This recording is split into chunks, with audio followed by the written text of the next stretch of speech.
قوة إلا بالله العلي العظيم حسبي الله ونعم الوكيل نعم المولى ونعم النصير بسم الله الرحمن الرحيم وكم قسمنا من قرية كانت ظالمة وأنشأنا بعدها قوما آخرين درود پڑھی بر محمد و آل محمد.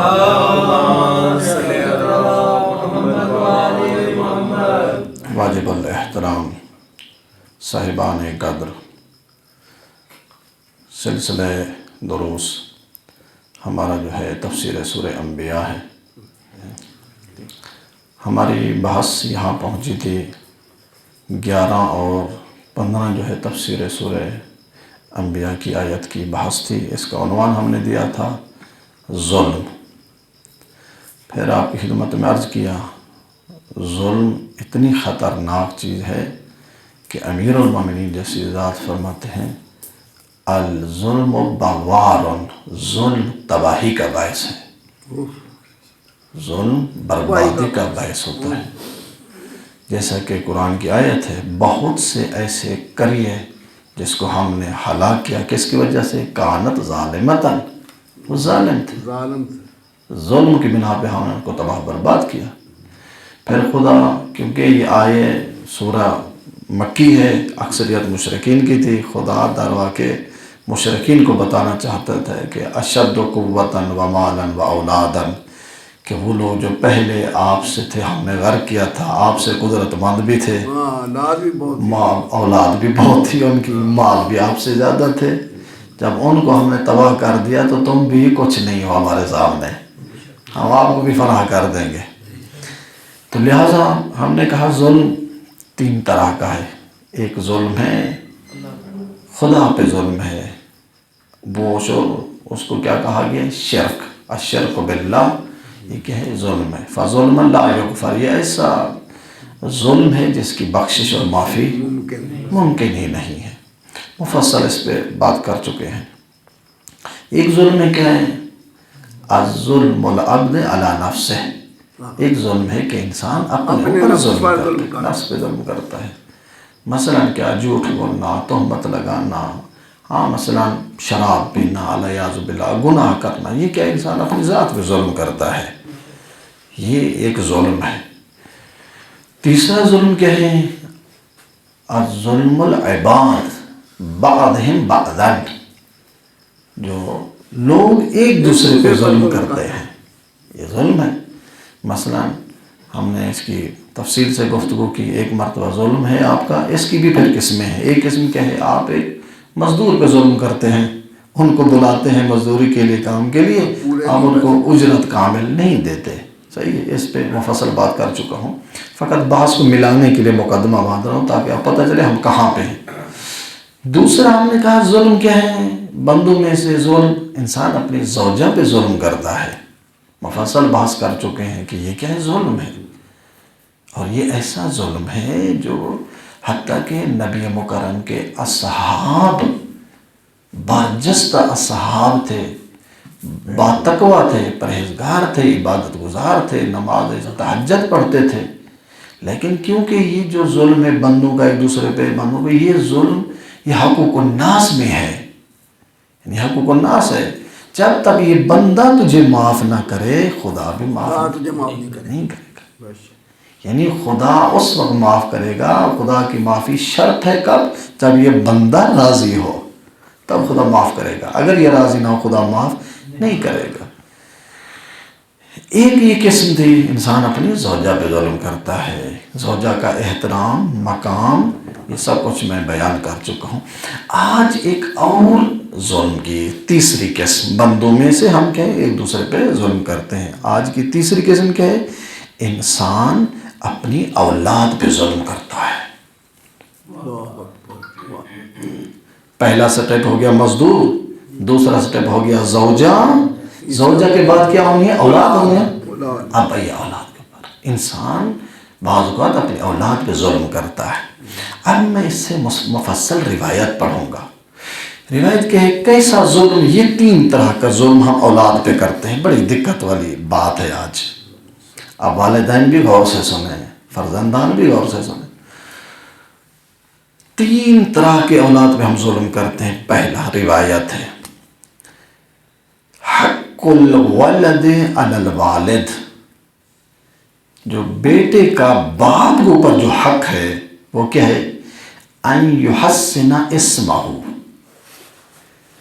باپ پہ حق ہے، واجب ہے جب بیٹا دنیا میں آئے تو اس کا اچھا نام رکھے. پہلا کام کیا ہو گیا؟ نام اچھا رکھے، اس کا نام خوبصورت رکھے. کیوں کہا یہ نام خوبصورت رکھے؟ میرے بھائی بڑی اور بڑی بات ہے، اس نام سے یہ آدمی معاشرے میں پہچانا جائے گا. اسی نام سے اس کی پہچان ہے، اسی نام سے اس کی شناخت ہے معاشرے میں، کلچر میں. اسی نام سے. اگر نام آپ نے برا رکھا، نام آپ نے غلط رکھا، تو پوری زندگی جس معاشرے میں یہ زندگی کرے گا لوگوں کے سامنے شرمندہ ہوتا رہے گا. اگر نام آسانیت تھی، اگر آپ نام برا نام رکھے. مثلا بعض اوقات میں نے کافی علاقوں میں گیا، بعض اوقات آدمی کا نام پتہ کیا ہے؟ طوطا. یہ نام ہے. آپ ایسے نہیں ہیں، آپ برجستہ آدمی ہیں. بعض اس طرح کے علاقے ہیں کیا ہے؟ نام طوطا ہے. یہ کیا نام ہے؟ یہ تم نے اس آدمی کا نام رکھا جس کی شناخت پہچان اس معاشرے میں ہونی تھی. اب یہ کیسا نام تم نے رکھا؟ جب بھی کوئی اس کو بلائے گا کیا شرمندہ ہوگا بیچارہ. طوطا. ہاں یہ کیا نام ہے؟ بعض جگہوں میں پتہ کیا نام رکھا ہے لوگوں نے؟ یہ جو گدھا ہے نا، اس کو ایک اور نام ہے، اس کا نام ہے کھوتا. جی کھوتا جی. آپ سمجھتے ہیں کھوتا؟ کھوتا جی بالکل. آدمی کا نام ہے کھوتا، انسان کا نام ہے کھوتا. یار یہ کیا ہے؟ یہ کوئی نام ہے؟ یہ ظلم کیا تو نے اس فرزند کے اوپر. یہ کون سا نام ہے؟ یا مثلا نام رکھا ہے دشمنان اہل بیت کا. بعض اوقات کہے ہم یہودیوں کے نام کو کافروں کے نام کریں، جو فلم انڈسٹری کے لوگ ہیں نا، تو ہم ان کا نام رکھتے ہیں. یا ہندو جو ہے نا مثلا ان کا نام رکھتے ہیں اولاد پہ کہ یہ ہمارا بیٹا ہو، ایک مشہور مثلا اداکار ہے، گلوکار ہے، کیا ہے، اس کا نام اپنے اولاد کے نام رکھتے ہیں. یار یہ ظلم ہے. تو نے پہلا قدم ہی اپنے اولاد پہ جو اٹھایا ہے ظلم کا، بابا اس کا نام تم نے ایسا رکھا ہے، اب معاشرے میں انہوں نے زندگی کرنی ہے. اس نام سے پہچانا جائے، اس کی معرفت، اس کی شناخت اسی نام سے. یہ کون سا نام ہے؟ کتنا خوبصورت نام ہے اہل بیت علیہ السلام کے. جی بے شک، سبحان اللہ. کتنا خوبصورت نام ہے. کتنے فرزند ہیں امام حسین کے، سب کے سب نام امام حسین نے کیا رکھا؟ علی. جی بے شک. سب کا نام کتنا کیا رکھا؟ علی. علی اکبر، علی زین العابدین، علی اصغر، علی فلاں، علی فلاں، سب کے نام علی رکھے. کتنا خوبصورت نام ہے. بے شک. اور کتنی نعمت ہے یہ نام.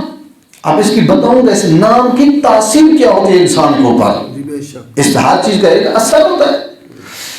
جو برا نام رکھتا ہے انسان کسی کے اوپر، اس برے نام کا بھی اثر پڑتا ہے انسان کے وجود کے اوپر. جی بے شک. اس لیے روایات میں منع کیا گیا ہے سختی سے کہ اپنے اولاد کا آپ پہ ایک جو حق ہے، پہلا حق آپ کو پر یہ، اس کا اچھا نام انتخاب کرو، خوبصورت نام انتخاب کرو.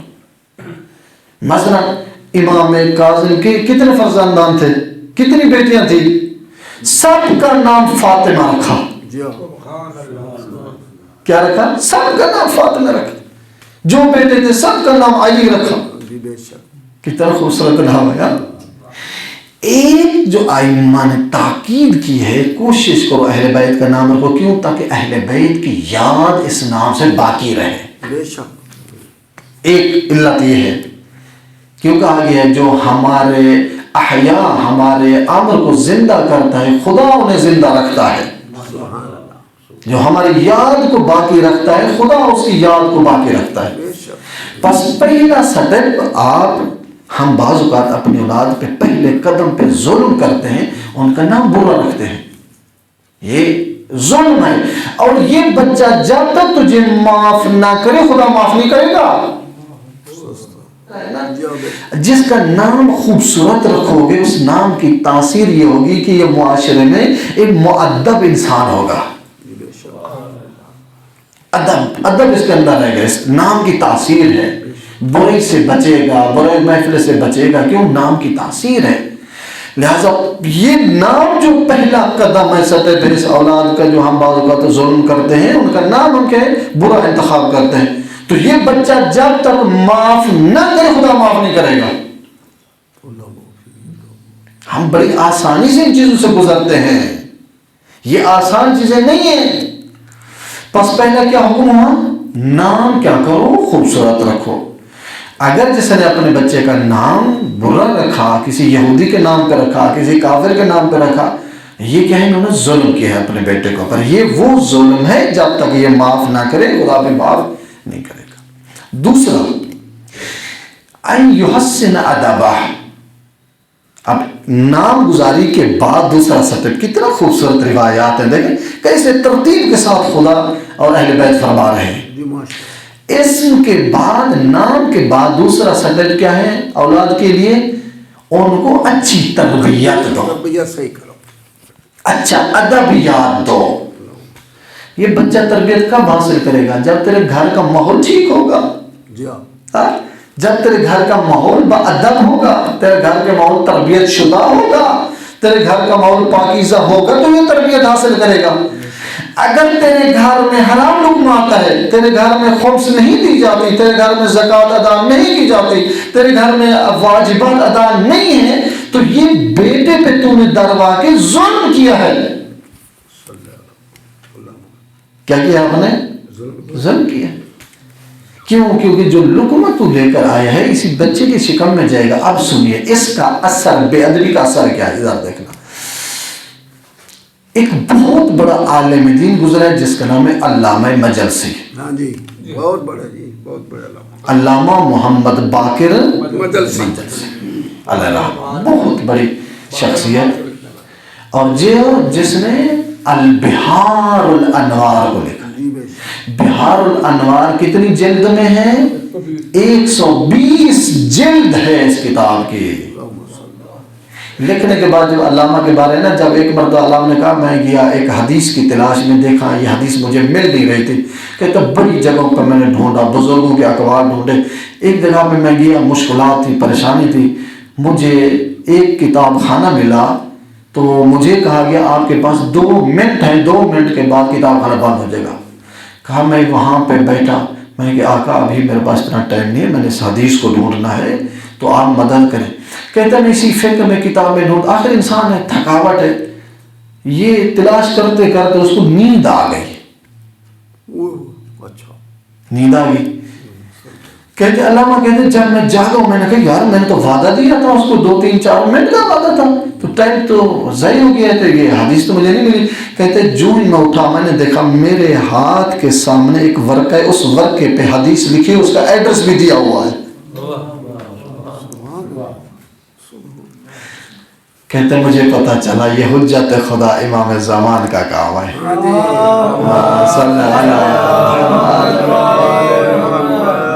ولی خدا کا یہ کام ہے. اب بحار الانوار کے لکھنے میں امام زمانہ کا ہاتھ تھا. اب اتنی معتبر کتاب جس کے بارے ہم کیا کہتے ہیں, اور خود علامہ لکھتے ہیں کہ یہ میرے انسان کی بس کی بات نہیں تھی, میرے حجت ولی خدا بعض اوقات جس چیز سے مجھے پتہ نہیں چلتا تو میں صاحب دیکھتا تھا, وہ لکھا ہوا میرے ہاتھ میں ہوتا تھا, لکھا ہوا میرے ہاتھ میں ہوتا تھا, میں اس کو دیکھ کے مجھے پتہ چلتا ولی خدا کی ہیلپ ہے. یعنی اتنا معتبر کتاب.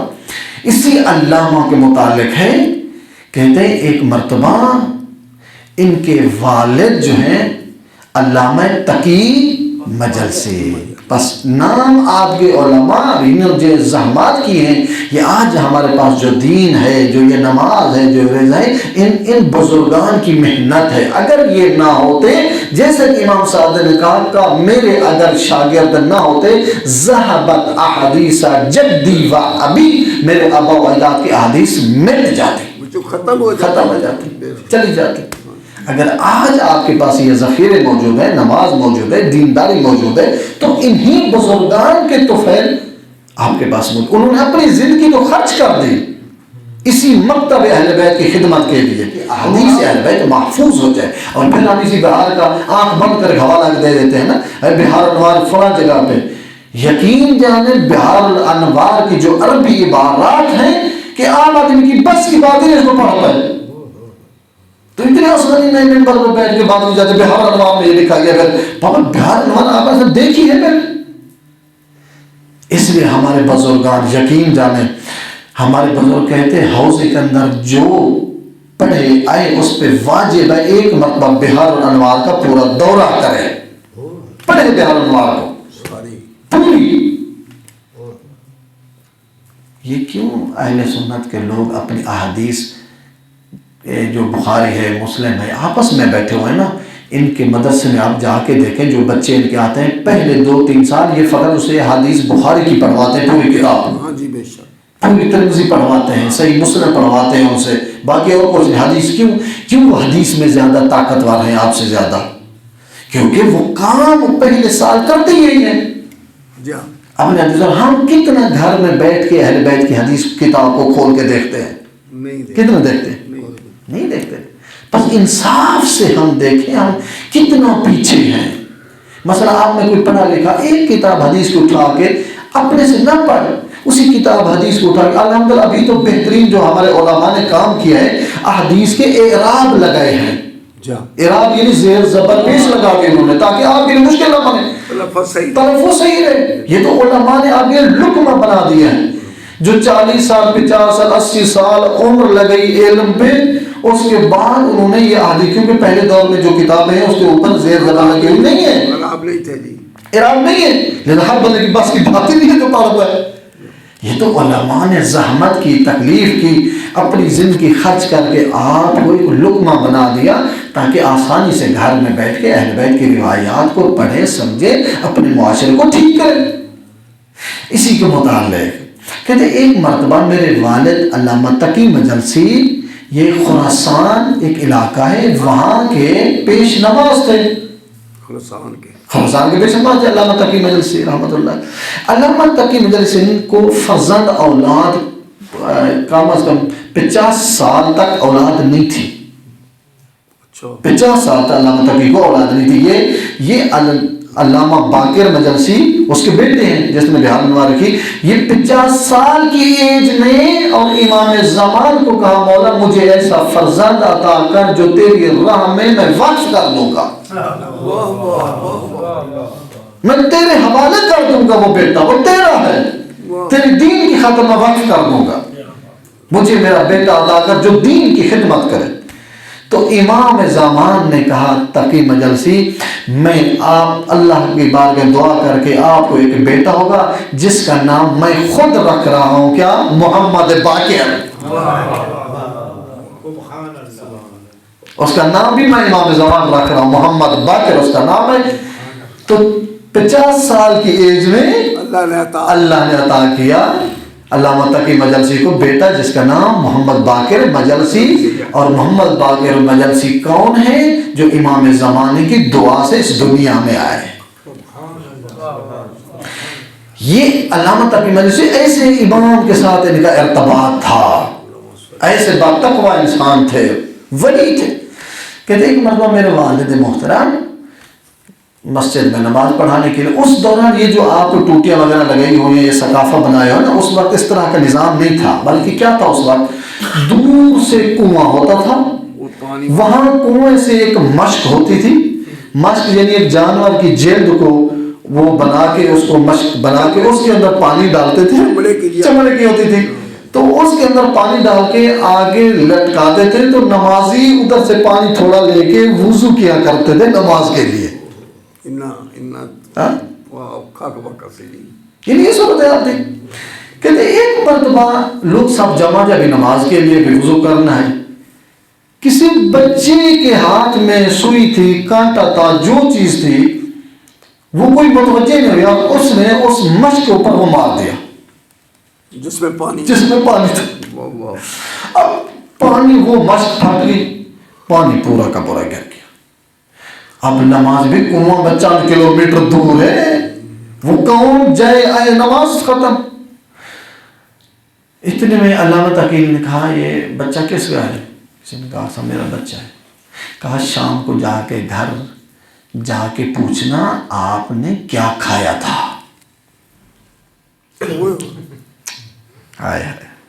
کیا کھایا تھا؟ آدمی بڑا سمجھدار ہو گیا اور بات سمجھ گیا. تو وہ گھر آیا, بیوی کو بلایا, کہا میری زوجہ تو بڑی پاکیزہ ہے, مجھے پتا ہے میں نے پوری زندگی کبھی ایک دن بھی مجھے یاد نہیں ہے میں نے کوئی حرام کا ایک لقمہ لے کر گھر آیا, مجھے کبھی یاد نہیں ہے. میں رات دن حلال کی مزدوری کر کے آپ کو پاکیزہ لقمہ دیتا تھا. تو یہ وجہ کیا بنی کہ ایک میرے بیٹے نے مشرق کو توڑ کے نمازیوں کی نماز کو برباد کر دیا. آخر سبب وجہ کیا ہے آپ مجھے بتاؤ. خاتون بھی پاکیزہ تھی. کہا آقا کوئی ایسی چیز نہیں ہے, جس طرح تو پاکیزہ ہے اسی طرح میں بھی احتیاط کرتی ہوں کہ گھر میں کوئی اس طرح کا مسئلہ پیش نہ آئے. کہا پھر بھی غور کر فکر کر, اب سننا بڑی طلب و گفتگو ہے, غور کر فکر کر. بیوی نے غور کیا فکر کی. کہا آقا ایک بات مجھے یاد آ رہی ہے. کہا کیا؟ کہا یہ بچہ میرے شکم میں تھا. جب خاتون حاملہ ہوتی ہے اس کو مختلف چیزیں کی ہوس ہوتی ہے کھانے کی. اس نے کبھی کہا مجھے یہ چاہیے, مجھے مالٹا چاہیے, مجھے سیب چاہیے, یہ طبیعی چیز ہے. اس کو آرزو ہوتی ہے جب ماں حاملہ ہو, باردار ہو, اس کے شکم میں بچہ ہو تو اس کو مختلف چیزیں کی کیا ہوتی ہے, خواہش ہوتی ہے. صحیح, اس چیز کی توجہ کیا کریں صورتحال میں, حتماً توجہ کیا کریں.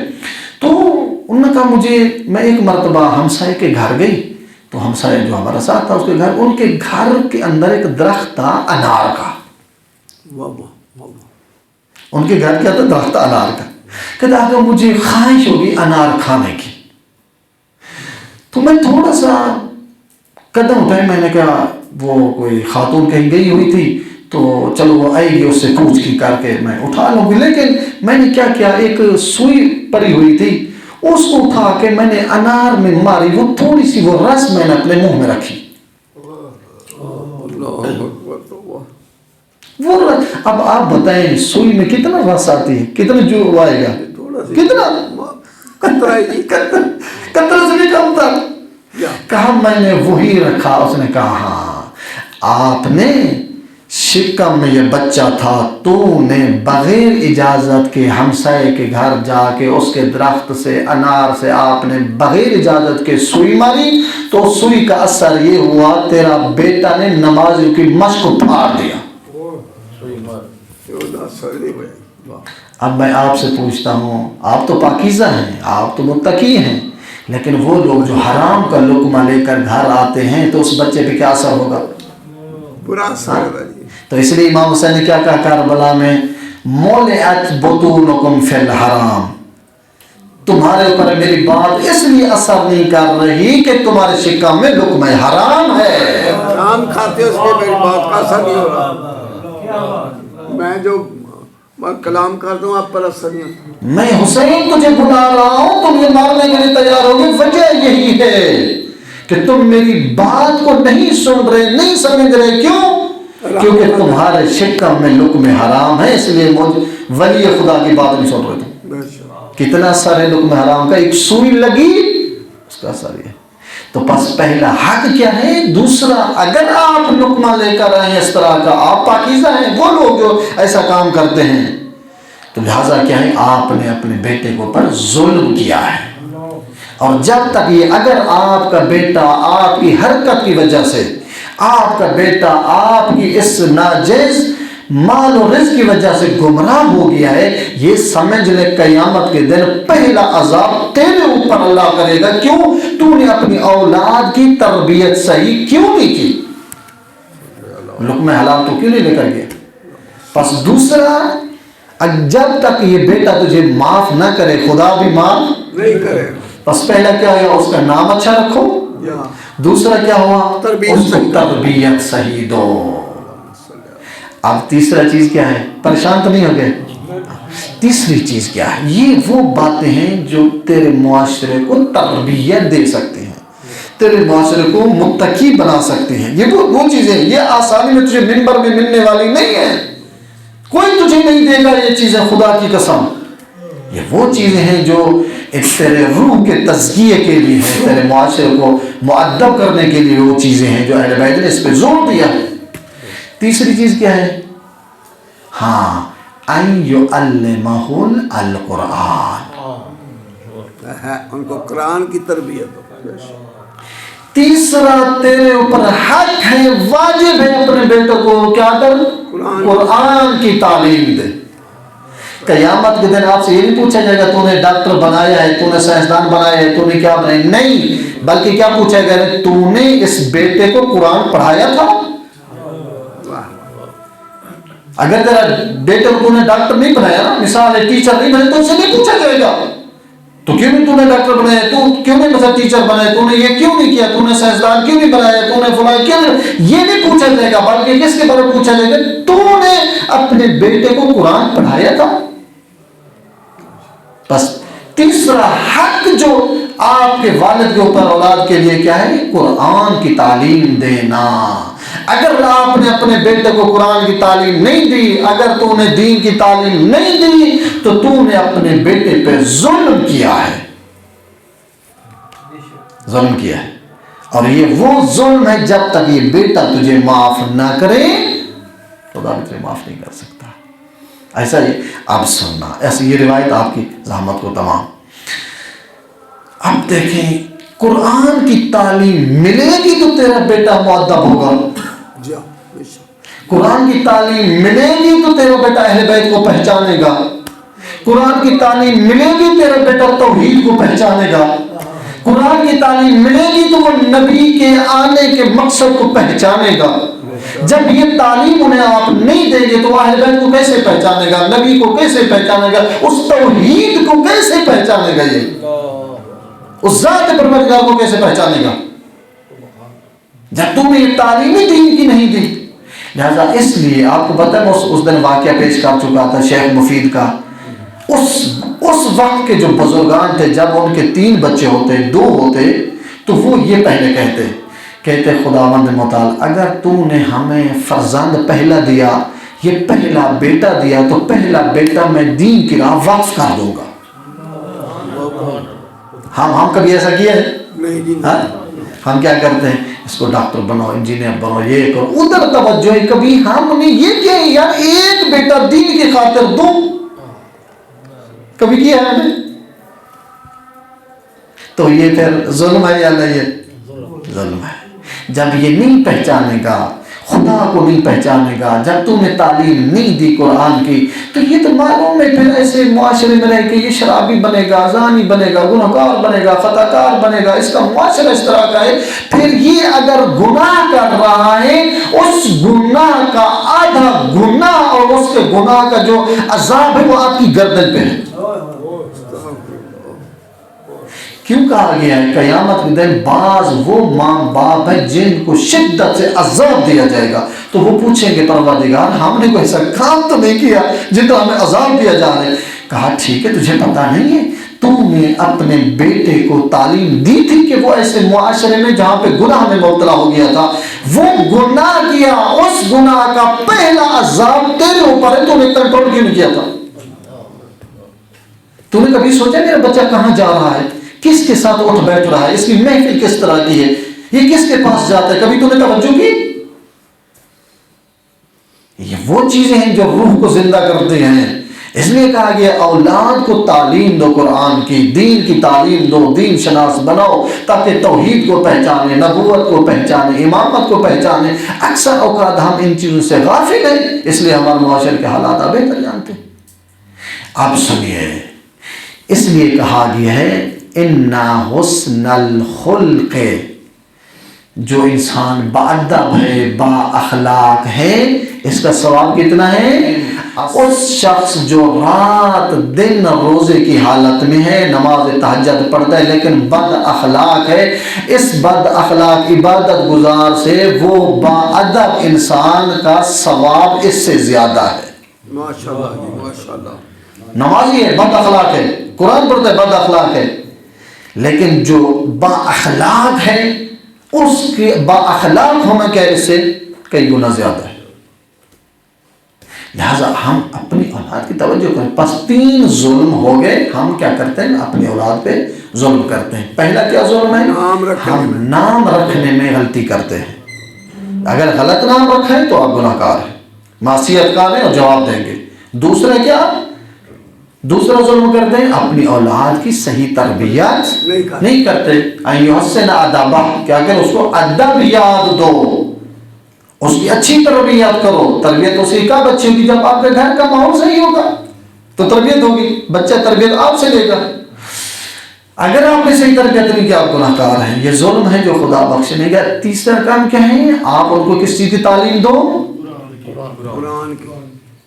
اگر آپ نے قرآن کی تعلیم نہیں دنیا کی دی، بے شک دو لیکن قرآن کی پہلے تو دیندار بناؤ انہیں۔